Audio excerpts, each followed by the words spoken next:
মাথার উপরে সূর্য দিছে, ওই সূর্য থেকে তাপ টাইনা পানি উঠাবো, 2 পয়সার ডিজেলও খরচ নাই, 2 পয়সার ইলেকট্রিসিটিও খরচ নাই। তা যদি করতে পারি আবার ধানের প্রোডাকশন রেট কমে যাবে। কমবে কিনা? আমাদের যত হাজার কোটি টাকা যাক, আমরা চেষ্টা করছি এটাকে কমপ্লিট করার জন্য।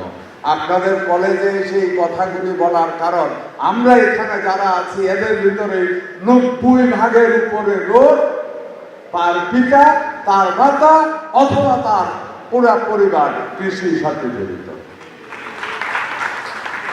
আপনি যখন বাড়িতে চিঠি লেখেন, আব্বা টেলিফোন করেন, আব্বা আমাদের জাদুরে তারের দামটা তো একটু বাড়লো, তখন পুরা হারে 900 টাকা, একটু দামটা বাড়ো, দাম বেচা তোর লাগে আর কিছু করে পাঠাইতে পারে।